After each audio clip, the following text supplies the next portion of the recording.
Max Gorlin, Melbourne Football Club. You're listening to the Coaches Panel. This is Nat Fyfe from the Fremantle Footy Club. Trent Cotchin from the Richmond Footy Club. Scott Pendlebury from the Collingwood Football Club. You're listening to the Coaches Panel. Patrick Cooch from the Carlton Footy Club. It's Rory Sloane here from the Adelaide Crows. This is Tom Mitchell from the Hawthorn Footy Club, and you're listening to the Coaches Panel. Hey friends, you got MJ from the Coaches Panel. I hope you're well and welcome back to another episode of the 50 Most Relevant, where I count you down who I think are the most relevant players across SuperCoach, AFL Fantasy and Dream Team for the 2022 fantasy season. Joining me on this episode, one of the co-founders, the 2020 DT champion. I'm talking about Rids. Hello, mate. How are you?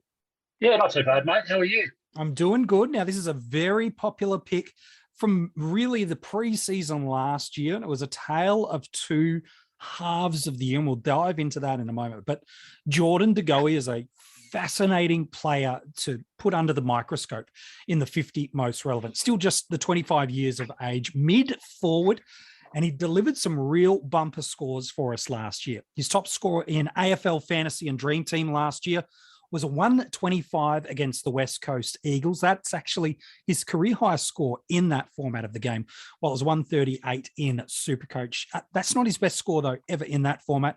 Wind the clock back just to 2020, and it was a 151 against the Cats. 84.3 in AFL Fantasy and Dream Team, and 85.2 with the seasonal averages, but they're a little misleading given what he did late in the year. From SuperCoach perspective, he's priced just over $460,000, $707,000 in AFL Fantasy, and $718,800 in DT. Rids, when we go back and think about that 2020 season, and if you're a Jordan De Goey owner early on in the year, I talk specifically over the first couple of months, gosh, it was a headache early on for us. There was a heavy forward roll. There was an early injury where he had a single-digit score. And for the first couple of months, the guy just didn't get going. And a lot of coaches jumped off him before they would have got the reward.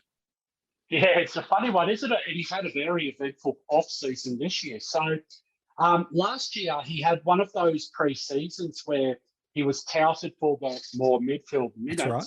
And then he started the year and he was planted at full forward. He just didn't get any midfield minutes. Then when everyone jumped off him, oh, guess what? We're going to throw him in the midfield now. He's going to get these midfield minutes.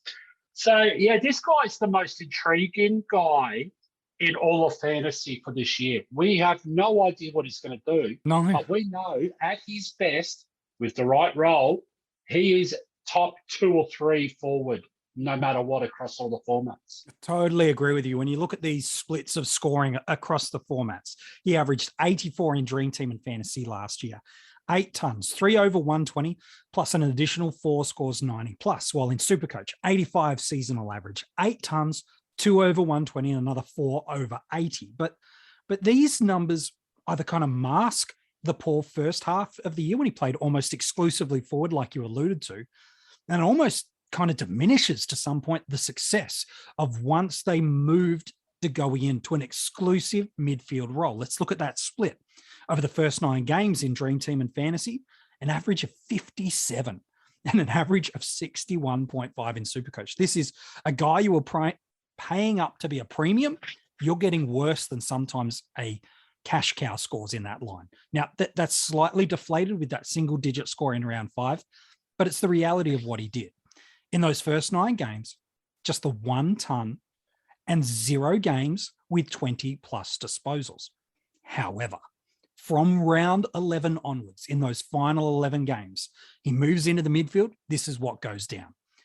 DT and Fantasy, an average of 106, 7 tons, 3 over 120, and a lower score in that run in DT and Fantasy of 78. Then the next lowest is 93. Yeah, not bad. While in SuperCoach, 104 was the average, 7 tons, 2 over 120, and had 20 plus disposals in 10 of the last 11 games.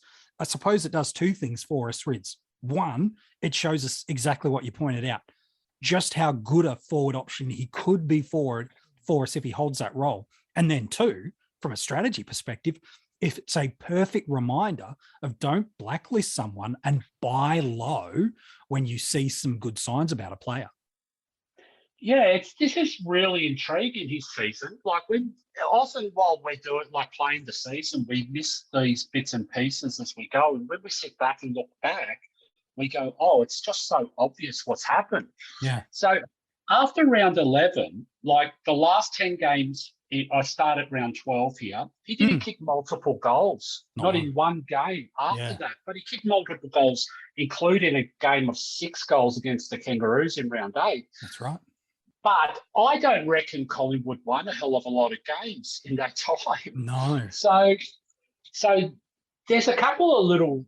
This is a flip, isn't it? You can go either way here. You can go, okay, he was absolutely instrumental in the midfield and he dominated to a point, but Collingwood didn't kick goals. They didn't win games of football. Now, on the other side, they are actually rebuilding. That's now, true. they've got a couple of really damaging, interesting forward options, you know, the Jamie Elliott's, the Ollie Henry, was it? Yep. There's a few others floating McCreary's shown some signs as a small forward, yeah. Well, there's Will Kelly as well, and there's a few others through that where they might actually go, you know what? We want to build a team around De Goey in the midfield. De Goey's only 25, is he not? So there's no reason why, you know, the older guys like Pendlebury and Sidebottom get pushed out of that midfield rotations and guys like De Goey become that linchpin in the midfield. But on the flip side, he's so damaging up forward. Yeah. They could actually go, you know what, we're going to build that midfield around Taylor Adams and let's throw in Maynard here as well. Yeah. You know, a few other guys, Chris. And what we'll do is we'll leave De Goey up forward, so we actually cover off the forward and the midfield. So I don't know how this is going to go with a new coach, MJ. And I think that's one of the two big unknowns as we enter into this 2022 season with still a couple of months to go until round 1 and the first game with the Bulldogs taking on the Demons in that grand final rematch. There's two big unknowns. One you've excellently covered, which is how does Craig McRae play this team, both from a game style perspective and the use of cattle that he has. We've seen teams get a balance relatively right with some older and newer hands. You could argue Adelaide and North Melbourne are doing that relatively well at the moment through the midfield. A side that didn't do it too well a few years ago probably was Carlton, where it was all kids and Crips, and they just got slaughtered every week. And so it'll be fascinating to see how McRae chooses to use these established premiership stars or mainstays of their side, like a mainstay and Crisp, in contrast to the Sidebottom and Pendlebury. And then those kids that you've mentioned that they've got a ton of them. Finlay McRae, Reith McInnes, who we haven't seen at AFL level. Josh Dacos really looked like he was blossoming on the wing, then didn't get a go there last year. Nick Dacos is another high-end pick that they got. Trent Bianco, Caleb Poulter on the wings, and then more recently in the draft just gone, some run and carry players like Murley and Draper. So how that works is such an unknown. And then the second is, to be quite frank, he's not able to train in an AFL environment at the moment due to an alleged assault of what took place in the United States. He's still awaiting some legal moments to unfold. We don't have full clarity of what that might mean. But there is a world, Rids, where everything gets dropped or he's proven innocent and he can get back into that AFL system. Conversely, there's a world Jordan De Goey may not play in 2022 and not be on an active AFL player. And that's why, for me, those two worlds combining mean I've had to put him so low in the 50 most relevant. Because if either of those two things don't work in Jordan's favor, and that's purely talking fantasy footy setting at the moment in terms of role and opportunity to stay in the elite environment, rather than any commentary about what has allegedly happened with him and others in a nightclub in the States. We're steering well clear of that. We're purely focusing on the fantasy side of things. If either of those things don't go for him, it doesn't matter about the potential of what he did last year. That becomes irrelevant, doesn't it? Well, it does. The reality of this is, though, and again, this is where it becomes so interesting when we start talking about relevancy, okay? Now, there's every chance that he's not going to play well, if at all, early on in the season, okay? That's if he gets off all these charges and everything else and everything's rosy. He's going to have to put in some sort of mini pre-season. He's going to have to get a bit of touchback. Yeah. Likely to start forward anyway at the start. So obviously we put a line through him if we're talking starting squads. Yeah. But guess what?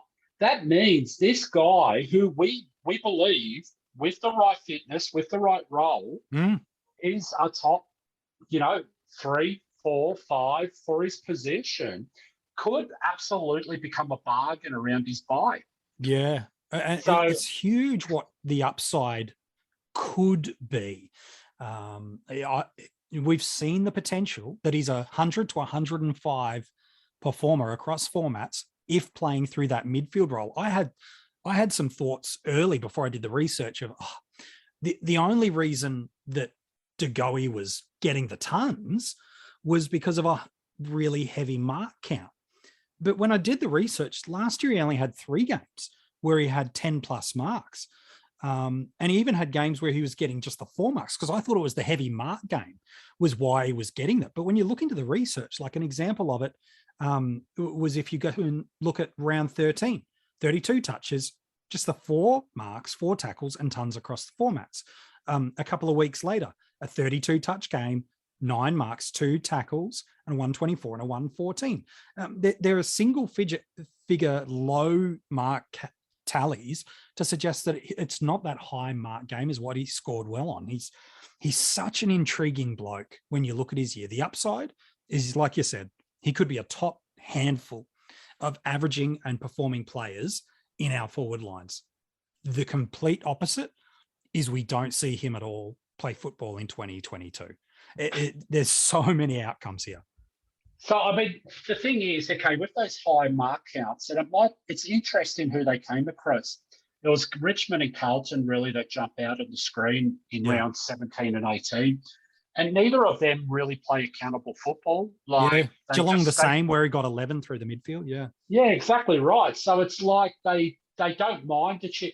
What I was most impressed with, and I owned him very late last year, for the last, 10 rounds, 8 rounds, or whatever it was I loved his work rate in the midfield. He was working hard. He was, he was working so hard for his teammates, and he was giving it off. But the thing is, the guys, I just don't know, mate. It's like, I keep thinking, okay, so I like to go back when I'm so undecided like I am right now in regards to whether someone's going to become relevant or not in the season. But the thing is, he has to be in the top 50, okay? Only due to his upside. The thing is, though, in a slider, in a draft league, MJ, he could slide to one of the last rounds if we don't know the verdict of what's happening in one of draft. I mean, why not take a punt on a guy like this that could be top 2 or 3 in the forward lines in the last 10 rounds of 2022? And I mean, if you play leagues in the salary cap format, that's the time. That's the sort of the timing you really want to actually, finals and getting his fitness through and everything else. That's when you could actually have this guy coming in and impacting so much and win you a game of football. Because I don't think many people are actually going to touch this guy early, if not at all, for the season. So I actually think he could actually be an absolute value gold selection for late in the season. Yeah, he's such a fascinating player for me to see what he does. There's only one format of the game that's open right now. You can certainly, if you're an assistant coach or a gold subscriber of DreamTeam or SuperCoach, you've got those team pickers, but AFL Fantasy is the only format open, so the ownership numbers are only visible there. He's in 5% of teams across the formats, and for me, that feels about right, because those 5% of coaches are holding him because they see that he's priced about 20 points per game under what he delivered over those final 11 rounds. However, with the unknowns around McRae, with the unknowns about the lawsuit, with the unknowns of even just internally refitting himself back into that club and really reestablishing trust with his teammates, it's for those combination of reasons for me that I just can't get aboard him as a starter. But no, he can't be a starter. No, but as an upgrade option at the right, he's not a starter. You're right. He's ruled out. But as an upgrade option, if he gets cleared of charges, and rightfully so, if that happens, then and only then watch him re-establish himself back into the system, re-establish himself in that Collingwood midfield, because I think that's where his most damaging is certainly around the ball. He's very, very good forward, but he adds something to that Collingwood midfield mix that both from the established and the new kids on the block, he brings something to that midfield unit they just don't have. And so the only reason he kind of forged a way forward was because he just lacked that fitness early on in his career. Players take time like that. There's some players that get to the elite levels faster. It took guys like Dangerfield, it took him a while. Dusty and Petrarca have now found realms. I'm certainly not contrasting De Goey to these names, but rather these guys that spent a lot of time forward because they just didn't have the tank as a midfielder. But then when it all clicks, they move in and become really, really great footballers. I certainly think Collingwood fans will be hoping a similar trajectory will be happening for Jordan De Goey. So I agree. No to starting, upgrading, if all the stars align, absolutely one to watch. But drafts, you're right, Rids. You touched on this interesting point. I suppose when you do your draft and the news around Jordan will probably ultimately inform where people pick him, because I don't know anybody in the first 5, 6, 7 rounds of a draft that would feel comfortable using a selection on him, knowing that there's still a cloud about whether or not he's even going to be an AFL footballer. Yeah, so draft it really intrigues me, the draft, okay? But I just want to go back a step. Sure. A young midfield, there's no reason why McRae won't blood a few of these youngsters, try people in different positions, see where he's at, especially late in the season. I mean, if you have a look at a Maynard, okay, he's going to be pushed into the midfield early days to be the De Goey replacement, a bit of a tough nut in there and everything else. Yeah, a bit of speed, yep. But, I mean, it only takes one Tay Adams injury for De Goey to be forced in there anyway. That's true. So, and then kids get tired as the season goes on. The new coach, honeymoon period or not honeymoon period, however you want to look at it, he's going to try new guys out in new positions. He's going to see what De Goey looks like up forward, what he looks like in the midfield. I mean, there's even been talk about Nick Davis, Big Dacos playing half back, to start the season. So there's going to be a lot of positional throw arounds and everything else when it comes to the Pies. But back to so this is why I think with the draft position at the moment, if you could snare him with your last forward pick, live forward pick, that would be absolutely a steal. It would be an absolute steal. Absolutely, it would. And I think a lot of people are going to be absolutely scared, terrified to go anywhere near him, especially early days. And with that forward line now, with all the big names being in there, and I mean, if you think through all the names, okay, we've got Jed Anderson, we've got Jack Grahams, we've got all these guys that have been shown in the forward line, including guys like Will Brodie. Yes. They're all going to go before De Goey goes, quite probably, like in a draft. So I would be thinking, if you can snag a De Goey late. At the right price, Well, you kind of have to be really strongly considering it.